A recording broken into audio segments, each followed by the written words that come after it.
¿Serías capaz de convertir el alfabeto en un arma? Te hablo literal, tomar el alfabeto y convertirlo en una herramienta tan poderosa y peligrosa que tanto la élite como tus enemigos simplemente decidan prohibirlo. En el siglo XV, mientras la mayoría de los pueblos asiáticos escribían con complejos caracteres chinos, el rey Sejong de Corea tuvo una idea radical: crear un alfabeto científico diseñado para que cualquiera pudiera aprenderlo en tan solo días. De esta idea nace el Hangul, un alfabeto que algunos eruditos llegaron a describir como ese alfabeto que hasta el más tonto podía aprenderlo en tan solo 10 días.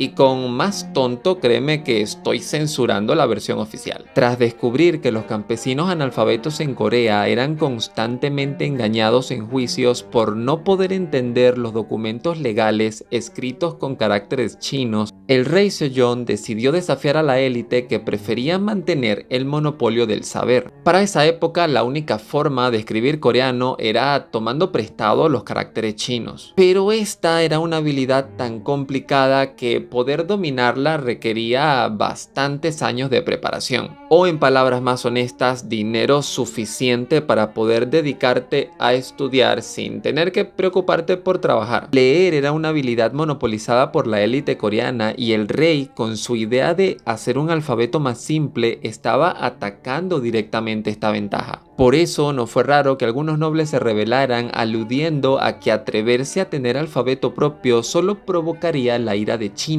Un temor que tampoco era descabellado, porque China podía interpretar este movimiento como una intención de Corea de separarse definitivamente de su esfera de influencia, la sinosfera. Pero el rey no se dejó convencer, encarceló a los opositores y defendió que educar a las masas era lo correcto. Sin embargo, no fue nada sencillo. El Hangul fue considerado una escritura vulgar, apta solo para comerciantes, campesinos y mujeres. Sí, usaban lo de las mujeres para desprestigiarlo. Por eso, reyes posteriores llegaron a prohibirlo, empezando con el famoso Yeonsangun, quien estaba molesto porque unos manifestantes se llegaron a burlar de él con pancartas escritas en Hangul. Pero gracias al uso clandestino se logró que este alfabeto no desapareciera, hasta que en el año 1894 fue oficialmente reconocido para la redacción de documentos oficiales. En 1895 se empieza a enseñar en las escuelas y en 1896 se imprime el primer periódico en Hangul. La cosa es que en el año 1910 Japón anexa Corea como parte de su territorio, y para 1938,